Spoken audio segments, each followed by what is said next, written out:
Hello, everyone, and welcome back to another episode. I'm your host, the Millennial Investor, and in today's episode, we have a lot to go over. We're going to go over some piece of news that is really big to the stock market, and we're going to talk about how this will be affecting my portfolios, your portfolios, and what this will do for a dividend growth investing strategy. The big news that I'm talking about is the new proposal that was just announced about a week ago for the Biden administration to hike taxes a massive amount. They're basically going to be doubling from what they're at now to what this proposed amount is. Now we're going to talk about will this be passing, how this will affect stocks, how this will affect our strategy, those of you that invest alongside me, and what this will look like moving forward. And we'll also talk about how this will relate to the infrastructure plan, if that will also be passing as well, and how that will affect our strategy.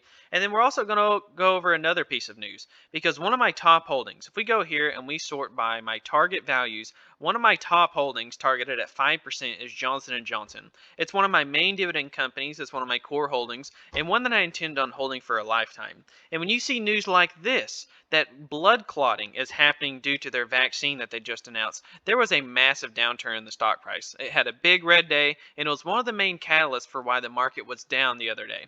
And since then, the stock has trickled down since this day when it was announced on the 21st. The stock has started to come down, and I think that this is unmerited. I will go over in the reasons why I think that this is not a big deal, at least for the company at least. The vaccine is a big problem, but as far as for Johnson & Johnson, I want to go over in this video why I think that this is not going to affect Johnson & Johnson in a negative way. I'm going to go over all the reasons why I love the company and why no matter what happens with their vaccine, it's going to be one that I'll continue to hold pretty much no matter what. But before we get into all that, let's go over here and check out my chart that I show every single video. I have these 22 companies that I currently own in my dividend growth portfolio listed in column A that I'm highlighting right here. And if you're not familiar with me, my name is Jordan. I'm the Millennial Investor, and this is my annual and monthly dividend income track every single month on these charts, and we will be giving an update on this in about a week or so.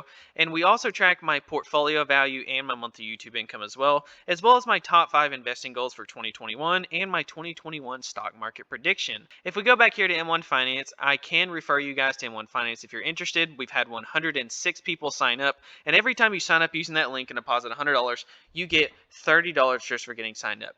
And maybe you've watched my videos and you've heard me say that multiple times, but if you don't believe me, let's go ahead and go over to M1 Finance's Instagram. I just wanted to showcase this real quick because it was announced yesterday and I thought this was really cool.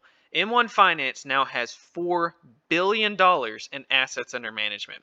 And if you read here, this little paragraph that I'm highlighting right here, it's been only 4 months since we hit our $3 billion mark. Thanks for your support, feedback, and belief in our mission. In 4 months, this company has went from $3 billion to $4 billion. And I remember that it was only about a year ago that this company was under $1 billion, and now they're over 4. So this company is still growing massively, and that's part of the reason why I've had so many people sign up.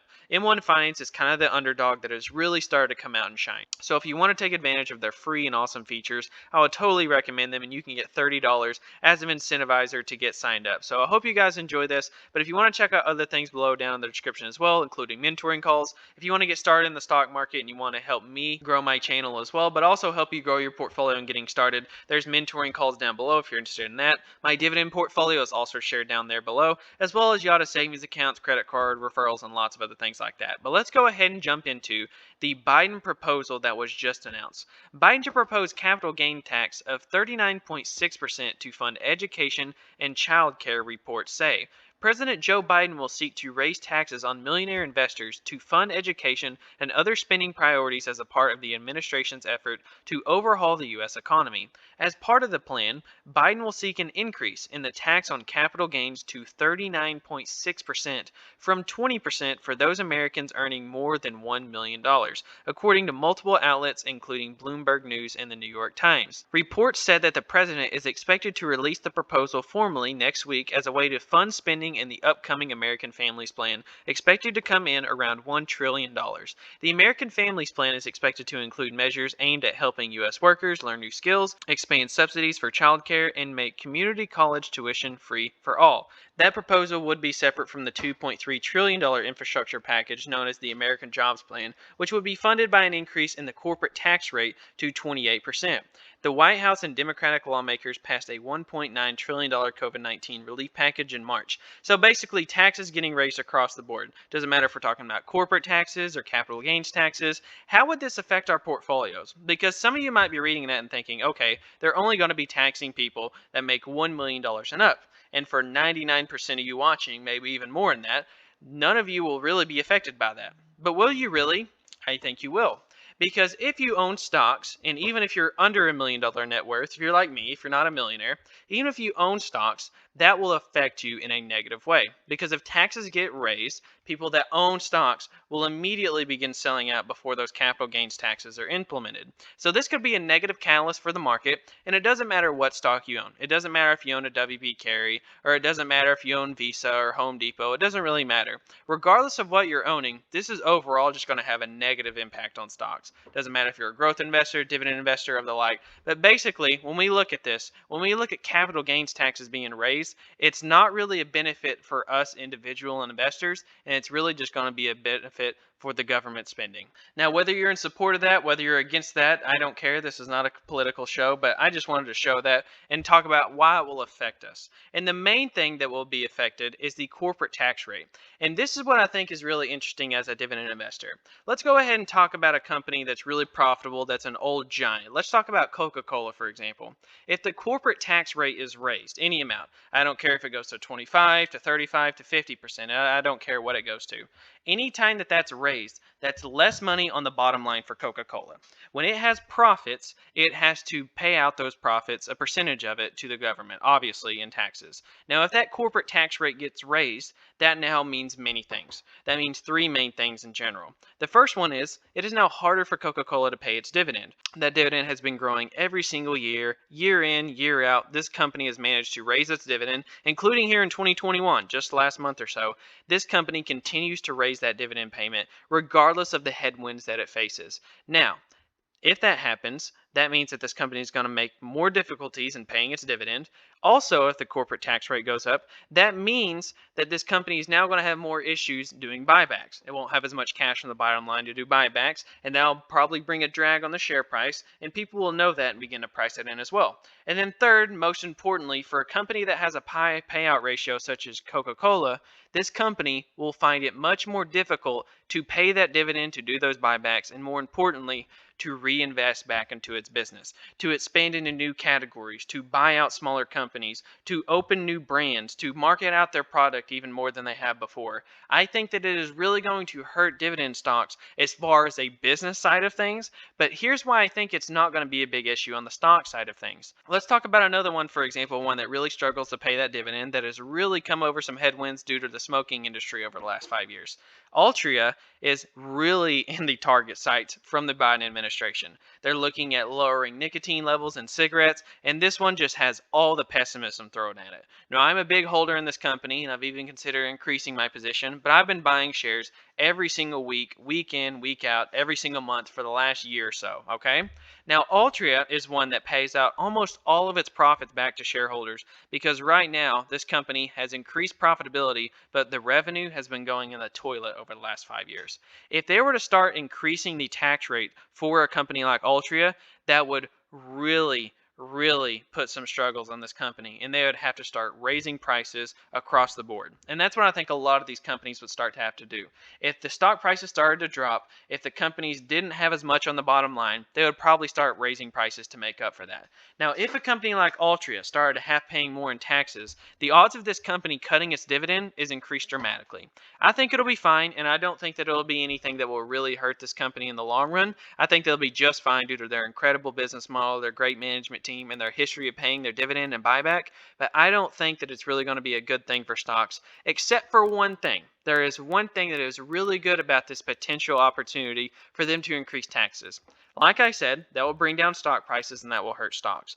But if that indeed does happen, you are now going to begin buying these stocks at much better dividend yields. Now, it's like a company, like I said, with Lockheed Martin. Lockheed Martin is one that once it started to dip down in share price, I find it much more attractive because the valuation is lower, the forward PE is lower, and more importantly, that dividend yield is higher and higher the lower this company goes. Because buying this company at $400 a share is not nearly as attractive as buying it what it was 2 or 3 months ago at $330, $320 a share, right? And so if these new tax plans were to get passed and this company were to start going down in price, we can now start to buy this company at future valuations much better than what it looks at today. Instead of buying this company at $370, $380, $400 a share, we can now maybe buy it 5, 10, 15, 20% lower and get higher dividend yields and get more shares in return as they return capital to shareholders, because a company like Lockheed Martin is not going to struggle to pay that dividend one bit no matter what the government does. They could raise the corporate tax rate to 60% tomorrow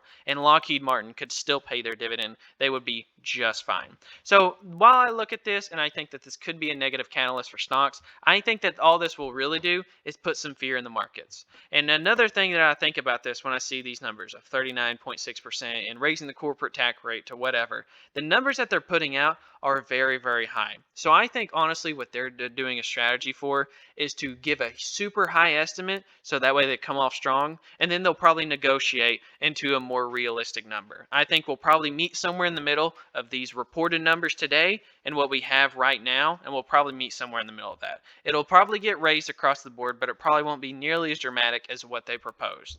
Now, the infrastructure bill is going to be looking at passing, and I think regardless of what is being said, this is probably going to be a long-term strategy to fund the infrastructure bill. It doesn't matter if it's corporate tax rates or if it's capital gains tax rates or just income being taxed at the lower levels. It doesn't matter. I think it really goes towards things like the infrastructure bill and other things trying to be passed as well. Now, it's kind of a double-edged sword because on one hand, taxes being raised hurts companies, but on the other hand, it will fund things such as infrastructure plans, which will create lots of jobs, help our economy, and it's kind of a pro and a con. So you can give your opinion there. Like I said, I'm not really worried about the politics of this. I just wanted to give my opinion on the stocks. But going forward, let's go ahead and look at this little paragraph. I want to read this little section on my page about the Johnson & Johnson vaccination. On April 13th, the CDC announced 6 women between the ages of 18 and 48 had developed a CVST, you can pronounce that on your own, a clot in the area of the brain that collects and drains oxygen-depleted blood. When this happens, blood cells may break and leak blood into the brain tissues, forming a hemorrhage. The 6 women developed symptoms of this rare and severe type of blood clot between 6 and 13 days after their Johnson & Johnson vaccination. The cases prompted the CDC and the U.S. Food and Drug Administration to recommend pausing the administration of the Johnson & Johnson COVID-19 vaccine to allow for further investigation. In response, Johnson & Johnson halted vaccination in all of its clinical trials while the company updated, quote, guidance for investigators and participants. Now, if this happens, if this really is a horrible thing for Johnson & Johnson, and I just want to pretend something for a second, I want to pretend that Johnson & Johnson's vaccine goes to crap. I want to pretend that they're not able to vaccine anyone else in the future for COVID-19. I want to talk about why this doesn't matter. I just want to give some bullet points real quick here. The company is so successful without it. The Johnson & Johnson vaccine for COVID-19 is something that you shouldn't be really even focusing on as an investor. This is less than 1% of this company's revenue and profitability. It is such a small part of the piece of the pie that it's really just headline news. It's just negative news is the only thing that this really is. The only way that this hurts Johnson & Johnson is maybe people remember that headline a year from now, 2 years from now, and maybe that has a negative outlook on their products. I don't really think so. They're so dominant. They're in so many categories that I don't really think it will affect it. But other than that, as far as any bottom line numbers, the vaccine has nothing to do with that. So what I want to do is I want to talk about some of the bullet points for the success behind this company. Because if you look at some of the numbers of this, if you look at the quantitative side of Johnson & Johnson, it is absolutely incredible. But real quick, at the bottom right, let's go ahead and zoom in here. Let's scroll down the bottom right, where I'm hovering my mouse over. Look at some of the brands that this company has. You've probably noticed a lot of these before, like Stellara and Johnson's and Tylenol and Listerine and Neutrogena and lots of other pharmaceutical products as well. This company has multiple brands, is in multiple categories, and it's had a lot of success. They mostly focus on their capital going towards fueling internal growth opportunities through research and development opportunities, deliver competitive dividends, pursue value creating mergers, acquisitions, and licensing agreements, and then execute share repurchase programs. And their free cash flow up, up, and up every single year. Higher in 2016, higher in 2017, higher 2018, 19, and 20. Steady uptrend. A strong, consistent, sustainable business. Operational sales growth, 6%. Adjusted earnings per share growth, which is very, very important as a dividend investor. EPS numbers, earnings per share, is extremely important. That is the numbers over the last 20 years, is a 8% compounded annual growth rate for the earnings per share number. 59. 59. That's actually not updated. I forgot. So yeah, this report is actually a couple months old, and they just raised it a couple weeks ago. They're now at 60 years in a row of raising that dividend. Every single year that dividend goes up, and it is now 60 years in a row that they have done that. 13.1% is the 10-year total return to shareholders. Roughly 25% of sales have come from products that have been last in the last 5 years. And what's so important with that is that just goes to show as this company acquires new companies, as it researches and develops new products, it is constantly getting new revenue. It's not just one trick pony. It doesn't have one product where it gets all of its revenue. It's constantly getting new revenue from new products. And roughly 70% of sales come from number 1 or number 2 global market share position. So they have the dominant market share in almost every single thing that they sell. Roughly 70% of their sales are that way at least. Their sales, their revenue continues to go up. Their net earnings continues to go up. Their earnings per share, their EPS numbers continue to go up. And it's a diversified business split between consumer health, pharmaceutical, medical devices, and it's just one more reason why I love Johnson & Johnson. And if you're really worried about this vaccination news, I think that you should honestly just ignore it. Over time, Johnson & Johnson's share price is likely to trickle upwards as they grow revenue, grow profits, and regardless of what this company does in share price, the dividend will continue to go up. And that's why in 2016 it paid 80 cents. Then in 2017 it paid 84. 2018 it paid 90. In 2019 it paid 95. And then $1.01 in 2020. And now they're up to, I believe, what is it, $1.06 in 2021? Is that what they raised it to? But consistently this company is going to grow and grow and grow. And that is why it is by far and away, in my opinion, the best healthcare company in the world as far as an investment goes. But thank you guys so much for watching. I appreciate you watching all the way in. Like I said, go ahead and get signed up if you haven't already. Be a part of that $4 billion in assets under management for M1 Finance. But thank you guys so much for watching, and I'll catch you guys next time.